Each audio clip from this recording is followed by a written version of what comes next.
All right. Welcome back to round 24 preview. The boys are into me. I'm tired. I'm at it. But you know what? Fuck these two. I'm back. I'm back and ready to go. They've prodded the bear, and I'm sick of it. I'm going to start attacking these two blokes. One of them wanting to talk about, let's talk about it off air. I'm not talking about shit off air. Let's talk about it with the cameras live. You want to attack me? Let's go. Let's dance. Let's dance, bruh. Hey, I love seeing you in this energy. See, I know with you, I know you that well. I can just poke a little tender spot, little fatigue, that little tired spot, and I know you're going to be on. But great energy to start the show. Thursday preview shows, my favourite time of the week. Seeing you two boys on here, and you've just started off with a bang. So much to talk about on air and off air. Let's go.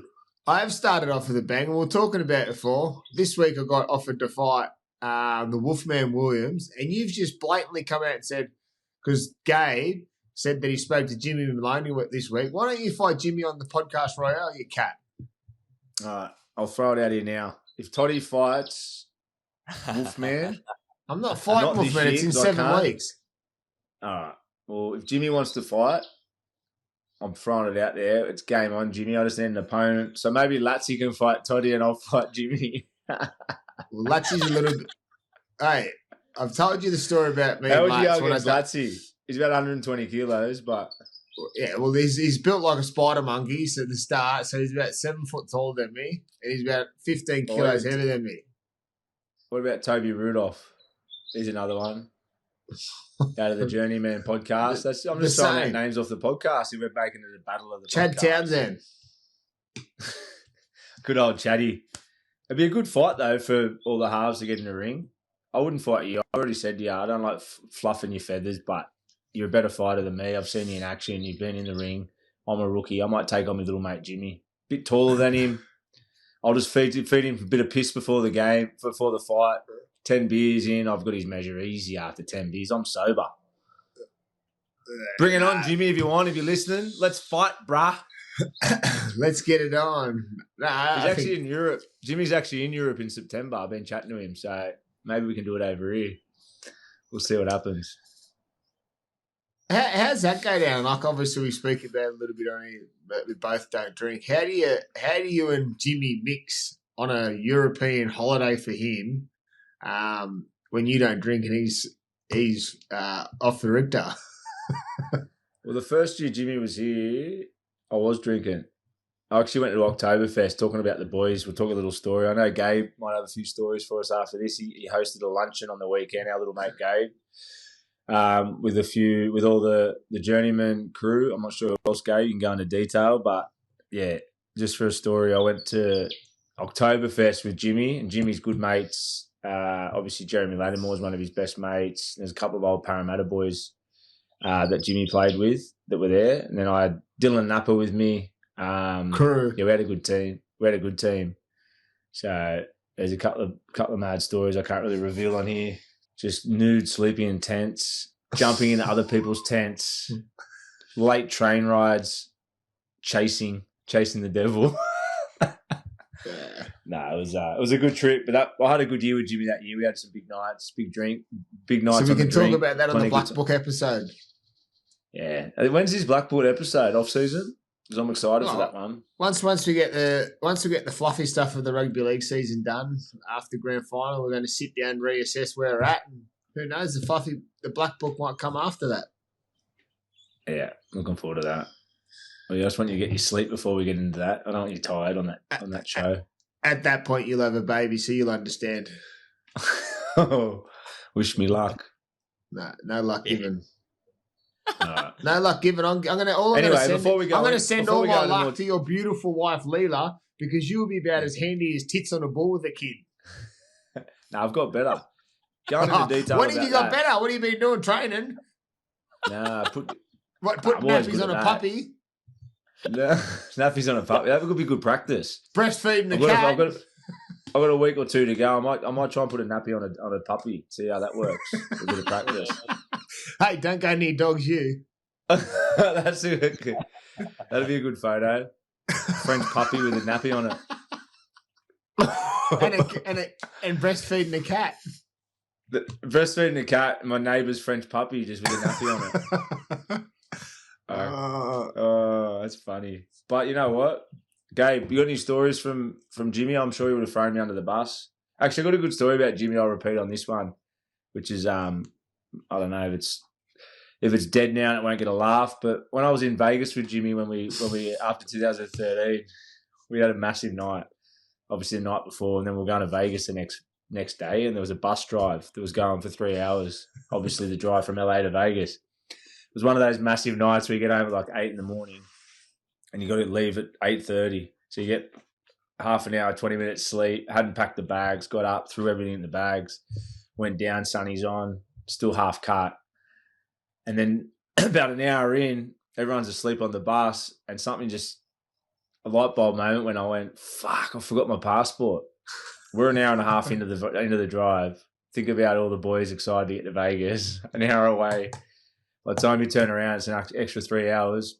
I've messaged Jimmy up the front because I didn't want to say anything. I said, fuck, I think we've forgotten our passports. Jimmy just gets up and goes, turn the fucking bus around. Anyway, it was funnier at the time. They turned the bus around? Turned the bus around, went all the way back an hour and a half, got our passports. We ended up getting to Vegas about 3-4 hours late. The boys weren't happy, but that was a good little story. The forgotten passports. But nowadays, I'd be 8 hours sleep at the door waiting with a coffee. That's how our life's changed, Toddy. Who would have thought? You got any Vegas stories? Not this current one. No, not this current one. You would be out there, didn't you, years ago? Yeah, I'll bring that on the Black Book one. Looking forward to the Black Book. Yeah, we won't. We're to talk about, because we are here to talk about around 24 too. And as we said, time is precious, and we do like to go into a little bit detail. But there is some things we need to talk about before we dive into this weekend's games. Big Tino is on the lookout for a new club. Well, this is what the speculation in the media says, or when his management has said, come November 1, Tino will be testing the market. If you're a club, what sort of money are you throwing at Big Tino? Yeah, everything. But does that mean he wants out of the Titans, or he's just playing the game, wants more money? I don't think it doesn't mean he wants out of the Titans. I reckon what it does, it puts pressure on the Titans to clean their act up. They're 3-4 weeks. They're 4 weeks away from their season being over. There's obviously been speculation that Des will stay or go.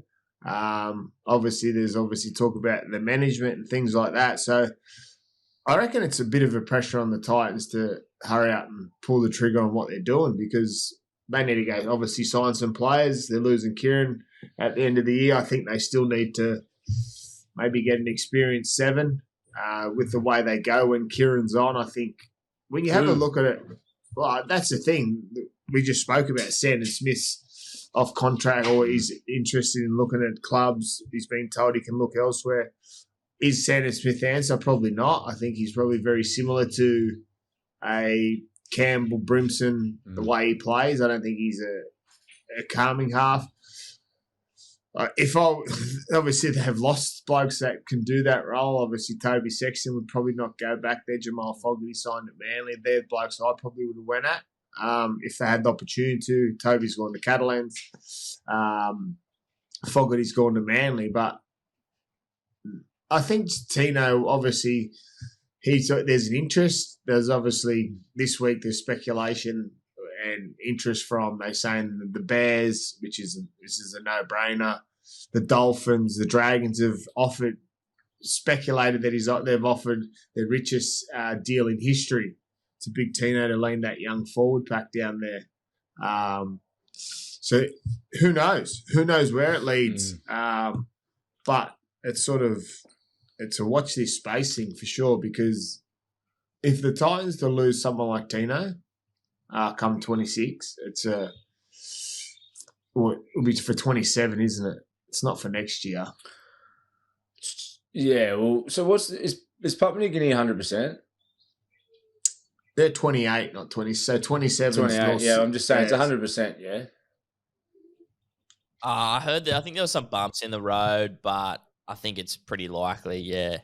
I was just bringing it up because obviously the two teams. This is going to happen heaps now, isn't it? With managers or players that are looking to boost their current money or look for other options. It'd be stupid not to. The way the game is now, it's a business. There's no stability like there was 15, 20 years ago, even 10 years ago. So if you're a player in your mid-20s and you're getting lowballed by your club, well, this is just going to be the norm, in my opinion now. Like going forward, it's going to be every player coming off contract's going to be searching for other options. It's as simple as that, from my point of view, is the fact that you got two other teams that are coming into the comp. You got plenty of current teams that are always eager for a top-end player, especially a middle or a half. So for me, this is going to happen constantly. And of course, Tino's going to get a huge contract, whether he stays at Titans or goes to Penrith, to Perth, or if Papua New Guinea comes through. Mate, he might. I don't think he'll go to close Papua to 2 New million. Guinea. Yeah, He'll be. That's the thing. Wherever he goes, the money's going to be obviously crazy money, which is good for Tino. He deserves it. And, but the thing for him is where he suits. Obviously, he suits everywhere in my eyes. It just depends what the reason is too, why. Right? It'd be what he wants as well. Like, who's to say he wouldn't want to go to a Melbourne, Penrith, or a Roosters that are a chance of winning the comp? Does he want a trophy? Like, that's the other option. Well, they're the things he has to weigh out. You have to look at the pros and cons to everything, don't you? And I'm sure he'll look at that and work out the pros and cons to it. Obviously, they're saying the Dolphins is close. His family's up this way, Gympie, I think it is. So obviously Titans is close, Dolphins is close, Brisbane will be close. They probably wouldn't have the money in the cap. But if he was to leave Queensland, where would that be? That would be the unknown for him. Obviously, he's been at the Titans for a while now and haven't had much success. To go to a team like the Dragons and isn't having any success really either. Probably ahead of the Titans with where they are at the moment would be a thing. Going to a new startup club like the Bears could be, obviously, there's a lot that comes with that, but also it could be a big challenge for Tino. I'm sure he'd be up to wherever he goes. It's just wherever suits him, and only he'll be able to make that decision. Obviously, I just touched on it before. How Another old is he? one. Sorry. How old's Tino? 27, 28? Yeah, that sounds about right. I'm not overly sure how it is. But then the other player this week that's been told he can look elsewhere is Sandon Smith. Obviously, that's a topic that leads into other conversations and things like, at the moment, they've got the speculation cherries going there. They've got Hugo Savala. They've got your mate Rodwell. I think they've got a few other young kids locked away for the future. DCE is obviously rumoured speculation that he's going there. But for me, you just obviously mentioned who would the Titans chase. Obviously, there's Sandon Smith. A few clubs need sixes. Obviously, Parramatta. There's Cowboys interest. There's Raiders interest. Obviously, their Raiders interest would be just backup because you've got Ethan Sanders, Ethan Strange. Then you've got, obviously, you could have someone like Sandon Smith. I'm not sure who they have away from Ethan Sanders and Ethan Strange at the Raiders. So he could be a backup there. But the big one is me with Sandon Smith is that obviously we just touched on the Roosters have got Chad retiring at the end of the year. They've got young Rodwell that's had a game this year. You've got Hugo Savala, Sam Walker. So they've got three there. Toby Rodwell hasn't played NRL yet, has he, this year? Sorry, no, he hasn't played the trial. No, sorry, I just thought I might have missed the game. And then if you've got Sandon Smith, add that in there with Cherry, that's five players waiting there. Obviously, you read something this week about in one of Buzz's columns or Crawley's columns, which is very, very always comes to fruition. Where there's smoke, there's fire. What did you read? Have you got the story there, Gabe? Something popped up in one of the papers this week. Yeah, so former Rooster 5'8", Braithen Astor says Daly Cherry Evans' form slump is concerning and has questioned blah, blah, blah. It is widely reported that Manly's Cherry Evans will rejoin the Roosters on a 1-year deal for 2026, and then blah, blah, blah. It is yet to be confirmed, and an idea has now been floated that the Roosters may bring DCE straight into a coaching role rather than playing, which would be very interesting. Yeah. So I was blown away by that, reading that. I think it's quite a big accusation, and as you said, Toddy, where there's smoke, there's fire. So it's a big call. If that was the way that the Chooks were to go, and I'm just going off hearing that story from Buzz. Was it Buzz or Crawley? There's quotes from Buzz. It's all it was all off the back of 360. This stuff off their 360 conversation, but yeah, if it's I thought that where the talk was that it had been signed. So just going from someone that's just observing and watching footy, I thought it was signed just from what we were hearing from the media, but it's obviously not. And that is a big curveball if that was the case. Does that mean that the Chooks are second guessing it? Who knows? And how does that look if Cherry's not to play and then he goes into a coaching staff role? Who do they keep? Does Sandon Smith stay? Does Hugo slip straight in halfback like he's been doing this year? So, yeah, watch this space, I suppose, with that. But, yeah, it was interesting what the boys on 360, especially driven from break there and the journos, what they're saying there, Toddy. Yeah, and obviously that would then have to have a conversation with Cherry about if he wants to play. Obviously, the idea of him going to Roosters was that he would play a year, then maybe go into the coaching staff. I just find that a strange one. What's your thoughts? What's your thoughts, Toddy, on that? Like when you're saying about I find Cherry. it strange because he's been at Manly for his whole life, and he's going. If that was how it was going to play out, because the Roosters, it would only mean that the Roosters don't have faith in the way he's playing at the moment, or his form slump. So they mentioned in that column that could be the reason why. So they're going to push him straight into the coaching role. If he's not playing at the Roosters and going straight into the coaching role, for me, I thought it would be a better situation to stay at Manly and coach there, if that was the case, because you've been there forever. I think that's a massive loss for Manly if that was the case and how it played out. Obviously, when he did first sign the deal, if this is what happens, is that he was going there to play.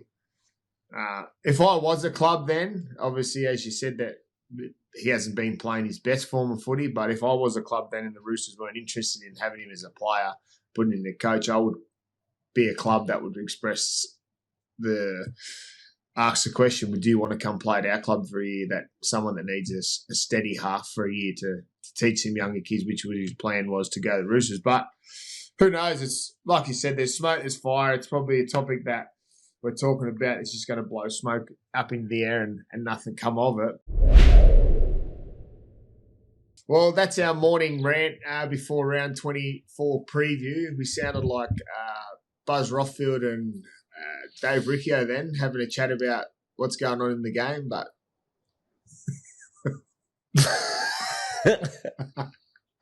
over to you, Gabe, to talk about what's happening in the games we've got ahead of us for round 24 preview. Let's go. Before I get into the first game, Cheddar updates, boys. Both the boys winning on their last tip. But that leaves Mitch still in the lead on 18 points. Toddy catching him on 17. So it's getting close. I think Toddy's gone the outsider the last 4 weeks. No, it's working. But let's get into this game. Round 1 should be a great one to watch. Panthers up against Storm, Combank Stadium. How do you see this one playing up, boys? Penrith versus Storm, did you say? That's right. Penrith versus Storm, my Cheddar. I'm going to go Storm this game. I'm going Storm. So I have to back Storm. It's my Cheddar. But I just think... No Pappenhausen. Oh, fuck. Can I change it? I didn't know that. No, you can't change. No, you can't change. We knew we wouldn't have a clue, didn't we? You can't change. You fuckwits. I'm not going to roll on my Cheddar because that's just not how the game works. You're not allowed to roll. You're not allowed to roll in your Cheddar. I'll rephrase what I just said. I was thinking of rolling, but I'm not allowed to roll. which means I think Penrith are going to win. I'm pretty confident Penrith will win this one. Obviously, Pappenhausen out is huge, alongside Jerome Hughes out. Wishart did a great job last week. I still think Melbourne, if they defend well, and Wishart and Munster have the game of their life with Harry Grant, there's still every chance of winning. So I might be right with my predictions, but I base my prediction for them to win with Pappenhausen playing. So I just think Penrith are in red-hot form at the moment. We all know what they're capable of. Nath Cleary's going to relish in the battle against Munster. I'll tell you what, regardless who wins, we do a cheddar for a bit of fun and we like just talking footy. I can't wait to watch the game. I just can't wait to watch two of the best go against each other, two of the best teams go against each other, and it's going to go a long way to see who wins the comp this year. You keep talking about Kamikamitha, Katoa, him up against, let's be honest, probably a bit of a smaller pack for Penrith on paper. I think Melbourne's got them covered in the middle. So whoever wins that battle in the middle is going to go a long way to winning the game. But I think it's going to come down. If Penrith win, it'll be on the back of Nathan and Edwards, Blaze Talangi, and the usual suspects. Yeah, I'm with you. I actually sat and had a good look at this, the teams in the ins and outs, before I did. A little jab, I like it. I actually liked Melbourne, because as you know, I don't pick cheddars for favourites. I don't go the favourites all the time. So at this game, I was going to go with Melbourne until I read the team list, seen that Pappenhausen was out. So I decided to go against it. Went with Penrith. And I think Penrith, like you said, it's going to be a juicy clash. It's going to be one of the, if not the game of the round. I think obviously the Bulldogs Roosters is the game of the round, but this game will have everyone watching because they'll have everyone watching because where Melbourne's sitting on the ladder, but also where Penrith's got to, and they'll be looking at how Penrith are going to go against the top four side because over the last 9 weeks they've obviously knocked some solid teams off, but now it's the back end of the business season. We've got the Melbourne team, the Raiders, and the Dogs coming up for them. So I think we'll get a good look at Penrith. I think Penrith would be too good. If Pappenhausen was in, it would be 50-50 for me, but at the moment I think they just get the job done, and you spoke about it. That was Azaio's out for Penrith still, is a big one also. But he's a big one. But I reckon... I still reckon they get their job done. As you said, Nathan will go to work, Blaze Talangi and stuff. I think they'll just have too much. Marion Sevi's back for Melbourne. Howell's still out, I'm pretty sure. Nick Meaney's fullback, Nick Meaney will come into fullback, Marion Sevi goes. He's done a good job there, Nick Meaney. He does a good job there, Nick Meaney. Yeah. Oh, he's good there. I like him there.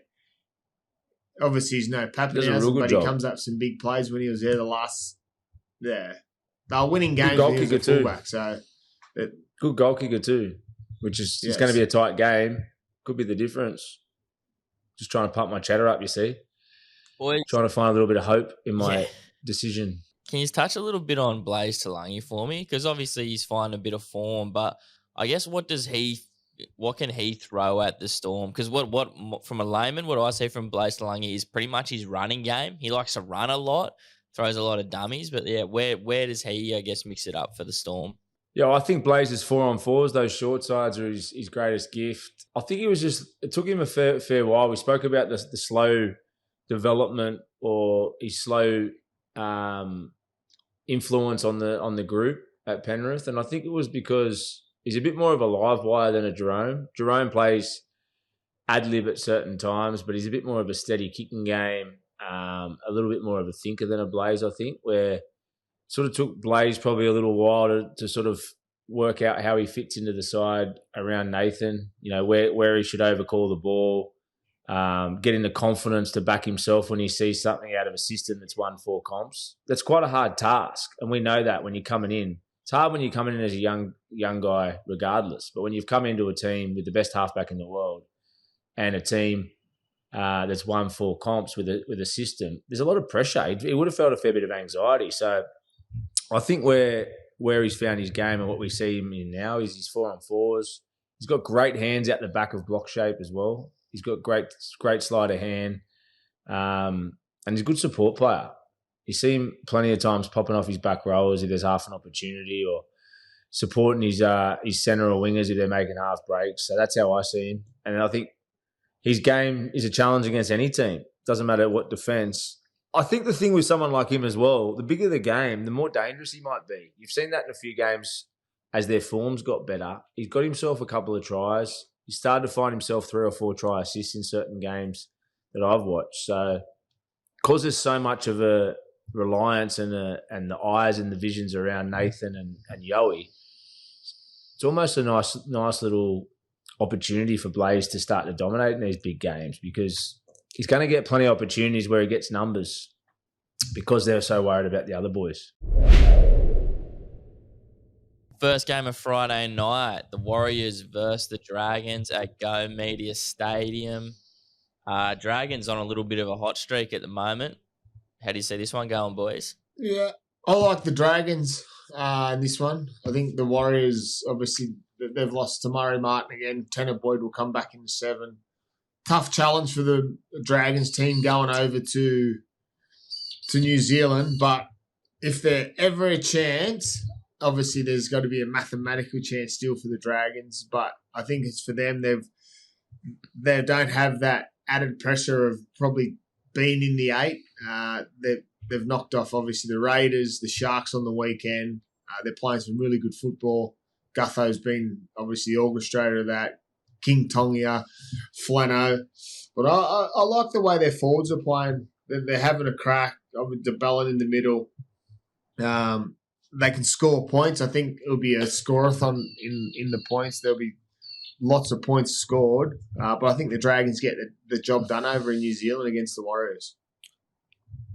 I agree with Toddy. I think Dragons will get the job done. I think the Warriors are on a wobbly leg at the moment.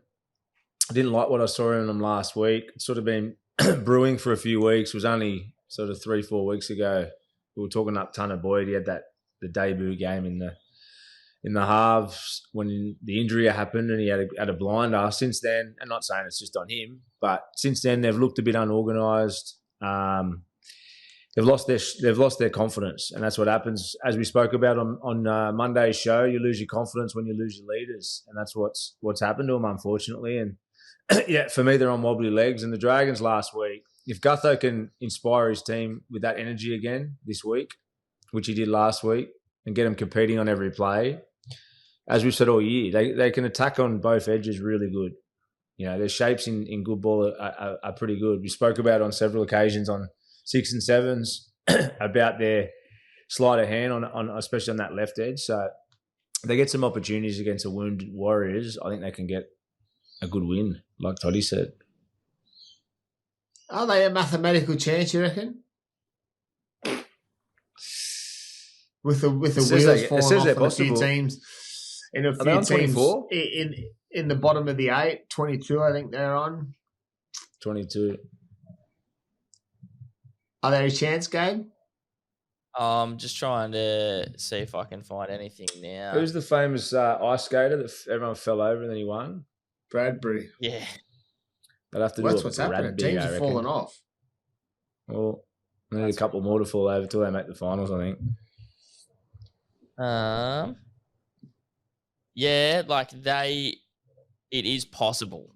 It is possible. I don't know. You don't know how, but it's possible. Well, there's a chance, and if the Dragons continue to win, that's the only thing they can continue to do. They lose a game, they're done. So this is why I think they beat the Warriors, plus they're on shaky legs. They get back Fisher Harris, but I think the Dragons will be too strong. They'll be riding on a high of their last 2 weeks against Raiders and Cronulla. When there's light, there's hope, Toddy, like my cheddar this week. That's right. Next game, Roosters v Bulldogs, should be another good one to watch at Allianz Stadium. Who do you think's going to win this one, boys? Game of the round for me and my cheddar. The Sydney Roosters to beat the Bulldogs are my cheddar. Yeah, I like that. I was going to say Roosters. Just at home, the way they played last week. What are you laughing at, Toddy? You do your research, you would have done it. No, I wasn't going to say my cheddar for Roosters. I was just going to say I was predicting Roosters to win this game, is what I said. Thank you. I just think Roosters last week, when you've come off a 60-point demoralising the week before. You're obviously confident. The way they attacked, bodies in motion, everyone flowing, keeping Dolphins to a low scoreline at home. I think the Roosters will win it. I really do. I think the reason they can win as well is they've got a bigger pack than the Dogs. I know the Dogs' defence holds up most weeks, but at home, I've seen the Roosters time and time again, year after year, blow teams off the park at home, especially in the middle. And I think their pack, man for man, is bigger than the Dogs. If Hugo and Sammy can play off the back of that, I think they'll have some joy. But it'll be, as you said, it's a game of the round for me. And I think it's a big game for the Dogs in the scheme of the year. Obviously, Melbourne's got Penrith. A few of those, the heavyweights, are all got each other around this next week or two. And it's time for the Dogs to stamp their authority. Come off a big game last week as well, so they're confident in the wet. Probably the best ball movement they've had in weeks. So I think Kurt Mann, if the Dogs are to win, I think Kurt Mann is the player of the match. Yeah, I'm with you. I think it's going to be, as you said, the game of the round. The Roosters, after what they done last week, obviously I don't know they'll score as many points. Definitely not as many points, but I think they can score points against the Dogs. I reckon the Dogs give teams an opportunity to score points. The Roosters just need to hold out the Dogs' attack. As we said, they changed it up last week. Crichton playing out the back on some plays. Obviously, if they do welcome back Tracy this weekend, there's a chance. Carraz will go back to the wing and Tracy will be at fullback, so they probably won't make that change as much because Tracy's quite handy at the back. But I just see where the Roosters are at. I think they've got not as much to play for because everyone's got lots to play for this time of the year. Dogs are chasing to minor premiership. The Roosters are chasing to stay in the 8. So, but I just think their positives are outweighing the Bulldogs' positive at the moment. Sam Walker and Hugo Savala's combination opposed to Burton and Galvin's. I think they'll have teething issues. I think Roosters will put pressure on Galvin this weekend. They'll make their back rowers go at him, make him make a lot of tackles, do a lot of work, take him out of the game. But yeah, I just think their meters through the middle, they'll expose the Bulldogs through the middle with their power game, starting with Teddy, Tupou, Mark Nwanganasa, and then their forwards will go to work. So the Roosters for me, and like I said, they're my cheddar. I'm confident with them. I'll get the job done. I'll go over the top of you on the ladder. You'll lose your cheddar, so I'll then go 2 points clear. Thank you very much. It's sailing home to the wet season. We will see. I was just going to say to you then when you spoke about you think Walker and Hugo have got the halves measure for the Dogs. I think they're pretty like for like. Walks is an eyes up player. Everyone talks about Galvin being a similar type of player, plays eyes up, and then you Burton and Hugo have got the big long kick. I think it's too like for like, so that's why it makes such a good contest. Just thought I'd bring that up off the back of it. Two sort of youngish, inexperienced halves in a way as well. So who's going to get the measure? Let's wait and see. Sharks versus the Titans at Shark Park. Titans coming off 2 controversial losses. Sharks kind of doing their thing. Obviously easy favourites at the moment. How do you see it coming up, boys? Yeah, the Sharks have got wobbly feet after last week against the Dragons. I thought if they started the game, if they completed what they did in the first 20 minutes against the Dragons, Sharks win that game easy. They had them on the ropes, I think, early on, but just couldn't capitalise. They'll obviously lose Jesse Ramey in their strike centre, which would be a big loss for the Sharks. But I just think it's too much of a task for the Titans. I think the Titans will be in the fight. They put pressure on the Sharks early and get an early blow. They can knock the Sharks' confidence, but I think for me, Sharkies get the job done down there at Shark Park on a Saturday afternoon.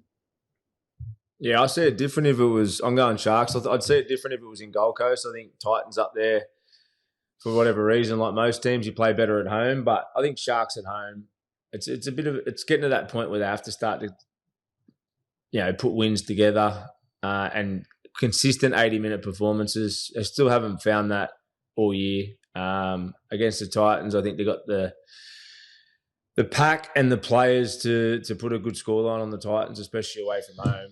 So I'm looking forward to watching them grind. I want them to grind the Titans out of it. The thing is, these games are always a worry because Dogs are clear. The Sharks are clearly the favourites. Titans have got nothing to lose. It's always a hard ask when you're playing back end of the year, 4 weeks out from finals, when you're the favourite and you're playing a team with no fear. Because if you're a little bit off, I've always struggled with those games. You know those games. I remember the year we won the comp. Even in 2010, we had a couple there, Toddy, where a couple of weeks out, you're sniffing the finals. You know what you're capable of. There's a bit of a tenseness and a bit of a pressure feeling in the sheds. Well, there's a lot of pressure and tense in the sheds because you know what's at stake. You're playing against a mob on the other side that have just got nothing to lose. And if you're a little bit off, fuck, it can be a tidal wave. So I see the game going that way this week, but I'm hoping for Cronulla's sake because I want to see him do well. They deserve a good final series, the fans down there in the game, because they're a good side. So I hope they can put the foot down this week. I'd like to see the Titans just let the shackles fully off. I know they've got Keanu Kinney at 18 this week. Maybe he will get a game at fullback. They might move Brimson around, who knows. But also I'd like to see the Titans blood that young kid, Zane Harrison. I'm not sure if he's up to it yet, but just to give him a sniff for the back end of the year. They don't have much to play for, obviously, other than getting off the bottom of the ladder. But I think it's for them, it'd be a good learning curve for him. Obviously, he's got no pressure going into it. Obviously, pressure of playing first grade is a big one, but it just gives him a sniff before trying him out next year if that's what they do decide to do. But yeah, for me, I think the Titans can worry him if they get a complete game together. But the Sharkies for me. Also, Tino returns, which is, I guess, a big in. Named captain as well, even ahead of his statement that he's, trying the market, which some journo wasn't happy with, but make it that what you will. What journo wasn't happy about it, but I don't understand. How can you not be happy about it? It was probably bad. You can't take the club captain off him just because he wants to test the market. He's been the captain all year. Yeah. As I said earlier in the show, it'll happen. You watch next 5 years, everyone will be off. Everyone will be searching the market. Every single player you watch. Yeah, he's obviously a bonus, but I just think, he's been there. He's been there at periods during the year, and they've still leaked plenty of points. As good as he is, it's not on him as such. But the thing with the Titans is, and we just went into detail about it. If Cronulla's off, if Cronulla's tight and doesn't handle the pressure as well, which every team that's a chance of finals now is feeling pressure going into the last 4 weeks. There's a pressure there. There's a pressure from Monday to Friday because you know what's at stake. If they don't handle it well, the Titans with nothing to lose, like we said, I can see Kieran, Campbell, and all them having a field day if the Sharks are off a little bit. But as I said, I think the Sharks will get the job done. Should have done my cheddar for the Sharks. Fuck me. Our next game, we got the Broncos. Obviously lost two of their key men, Mam and Reno, last week, coming up against the Dolphins, who got humped by the Sydney Roosters. And Broncos are still pretty clear favourites on this one. How do you see this one playing, boys? Suncorp Stadium. I'm going to go the Dolphins to bounce back. Yeah, like that. I was actually talking about this to someone yesterday. I don't mind. Obviously, it's a massive loss losing Reynolds and Ezra Mann, but I don't mind the combination of Billy Walters and Ben Hunt. I think it steadies their team up. It takes away a bit of their flair. I think they'll play left and right side halves, which will suit Ben Hunt more, suit Billy Walters more. I think you'll see a different style of footy from the Broncos. But I just think with where the Dolphins are at, I think they can score some points. I'll be disappointed with what went on against the Roosters, so they'll be coming back with a vengeance. It's a massive game for both teams.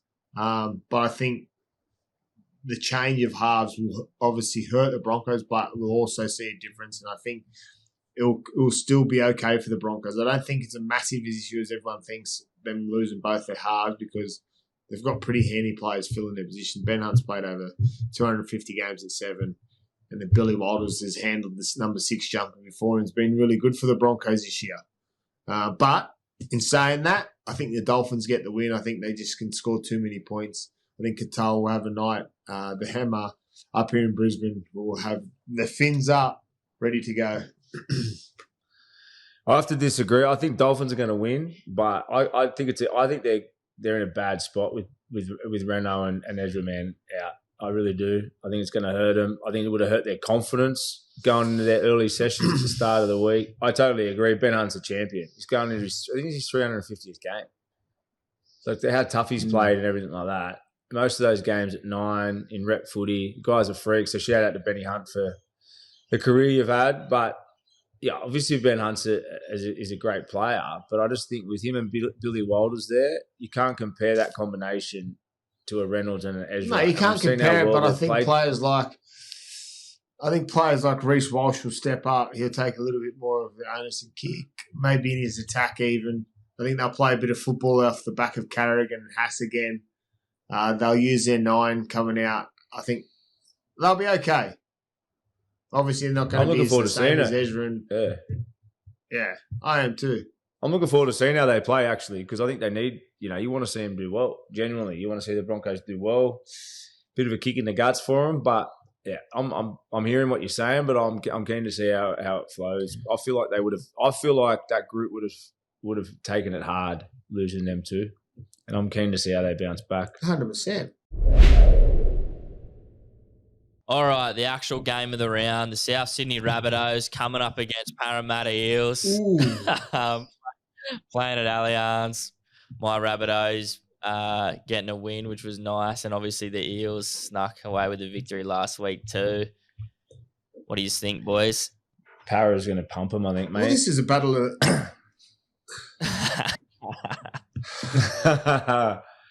Sorry to say, mate. You reckon? I think it's smash game. Nah, I'm just joking. Not.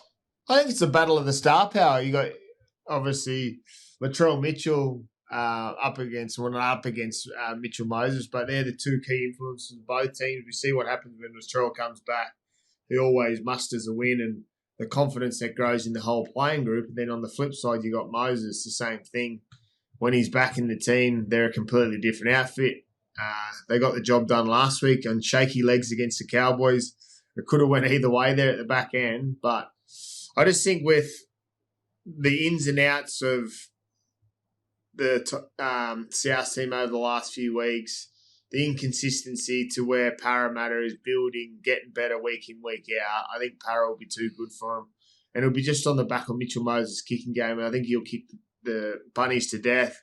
They won't have much in return with their kicking game up against Mitch. And I think they'll just get the job done. They'll get the job done. I like the way Walker's playing through the middle. I think he'll free up, obviously, the halves for Parra. And I don't know if it'll be a flogging like Mitch said, but I think they'll get the job done. Yeah, I think Parra will be too good. Kicking game, just where Mitch is at the moment. He's got him playing well. The long game, kicking game. Yeah, I just think South, if our South are any hope of winning, it'll be off the back of the Latrell, obviously. Having a 10 out of 10 performance. But yeah, I think Parra will be way too good. And it's another game that'll be an exciting game to watch.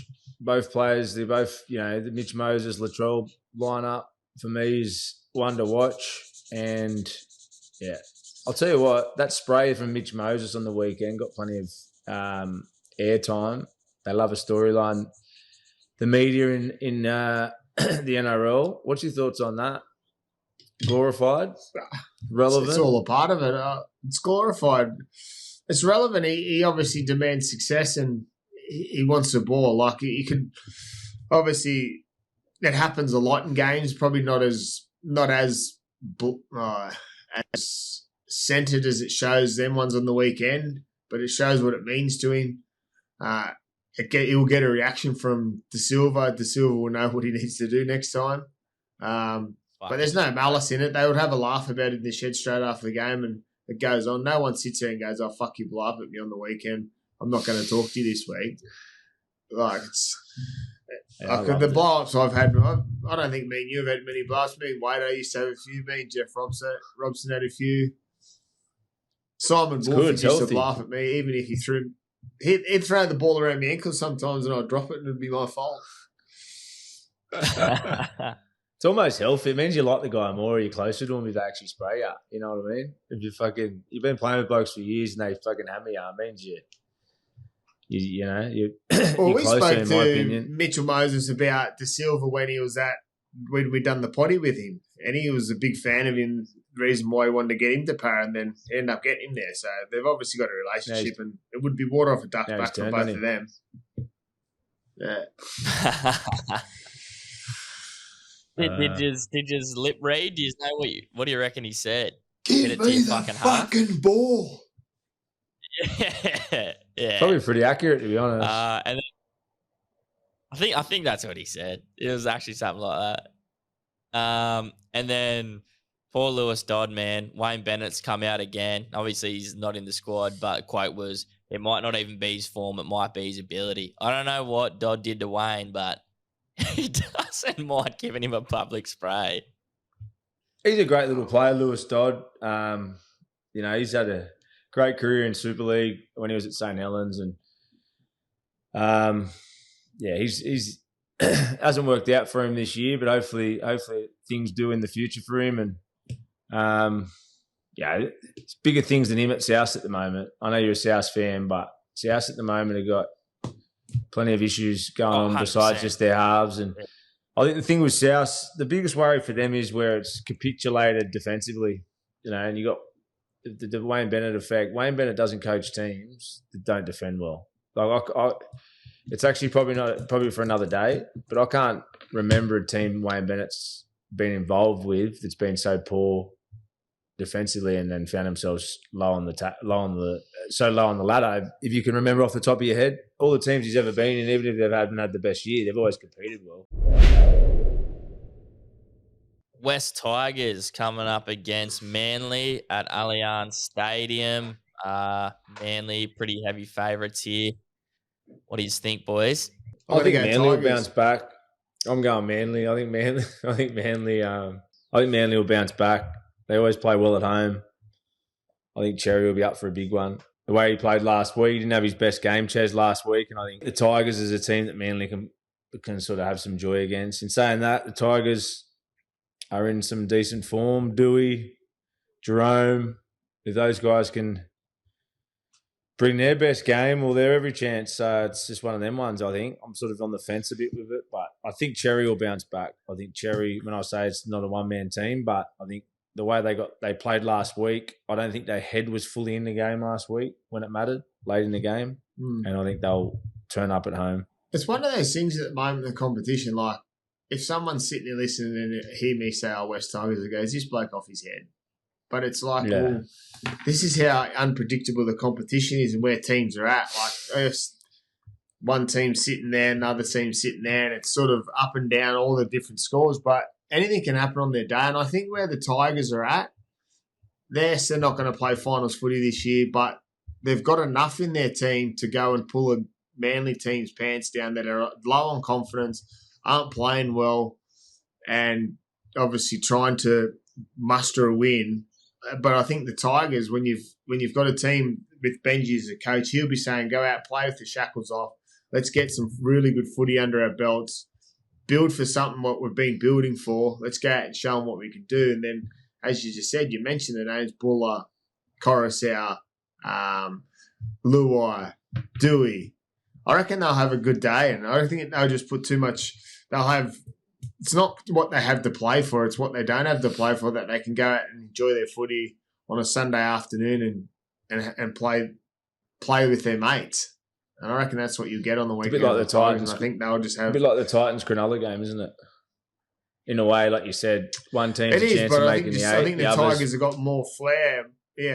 Yeah, I just think, for me, the Tigers... I can't remember if we touched on it last episode, but Adam Dewey re-signed with the Tigers, which is good news for them.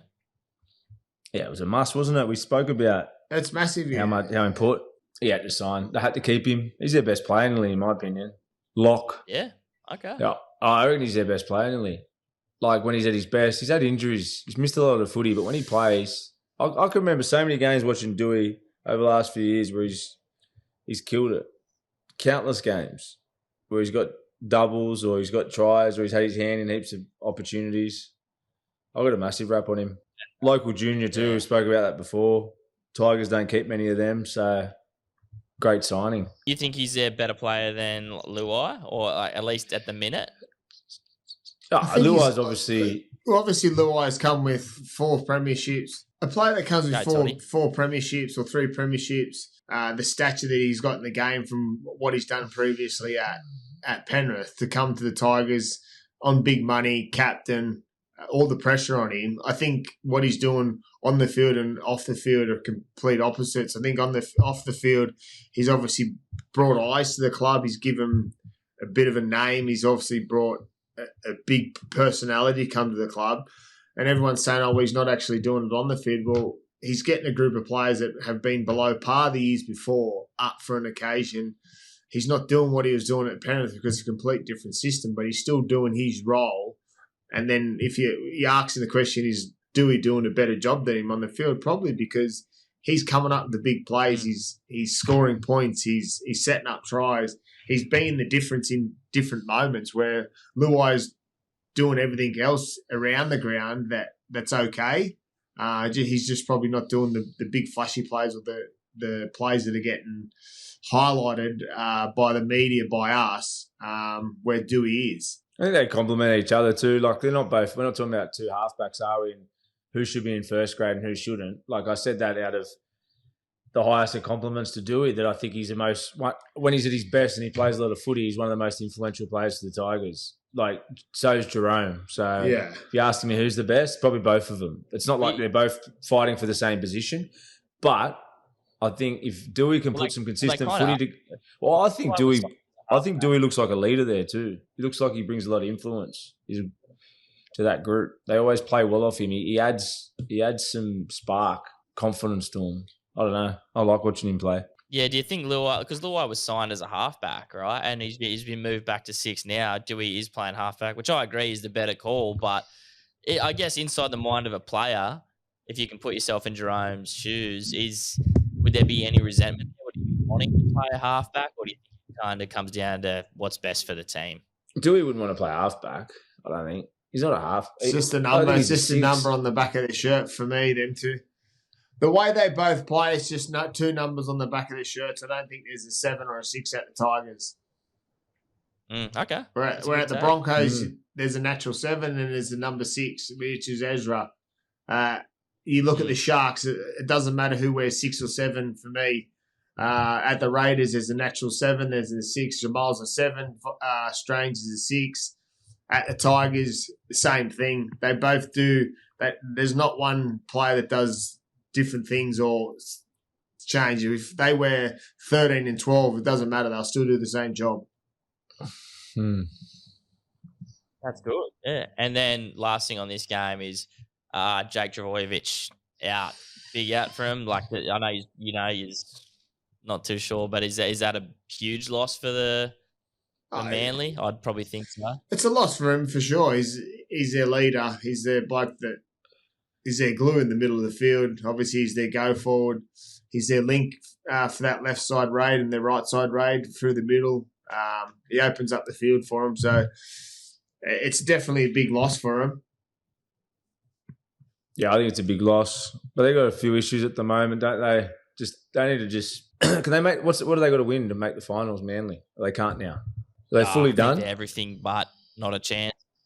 Yeah, I'd say that's what I mean. Whether Jake plays or he doesn't play, I don't think it's going to change too much for them. Obviously, he'll boost them, but their season's dead and buried. Last game, Cowboys versus the Knights, Queensland Country Bank Stadium up in Townsville there. Cowboys favourites here. Do you think Knights have it in them to get an upset or what? Nah, Cowboys. I'm on Cowboys this game.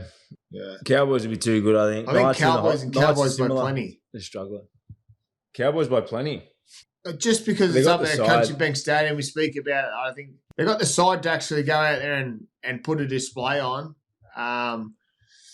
Newcastle swaps and changes again. They got a young kid debuting at fullback.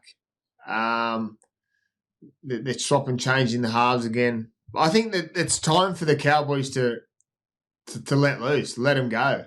Their season's dead and buried, done. They've got a lot to play for. Obviously, there's a lot of pressure on Payton at the moment. He'll have an up for a big game Sunday afternoon at Country Bank Stadium. Be nice and warm. I think the Cowboys romp home. Where's two for the Knights too? What are they thinking? Just banking on Dylan Brown next year and keep moving forward, or because they're, without being dark, you speak about a few of these sides that are not going to play finals. What's the way forward for Newcastle? Well, they're two clubs that have both got pressure on their coaches. That could have massive ramifications if one of them loses this weekend. It could blow out to their first coach sacked of the year. Yeah? I don't know. There's pressure on them. I know, but that's why I asked the question, because it's getting to that point. That's just me being outlandish. But it's got some substance, because you're 4 weeks out from finals and you can't make it, and you're in sides that have been a roller coaster for a fair few years. You know, it's one of those things where it can get ugly, because if you don't win the next couple, you just end up falling further and further down the ladder. As you said, it makes for a fair bit of pressure on the coaches. It's going to be interesting to see what storylines come up at the back end. But I agree with you. I think Cowboys will have a field day up there. When they're on, and I don't know how much Newcastle will throw at them this week. So Cowboys, Dearden for man of the match. That is a wrap for round 24 preview. Hope you have a great weekend of footy, and we'll see you all next week for a special round 24 review. See you later, boys.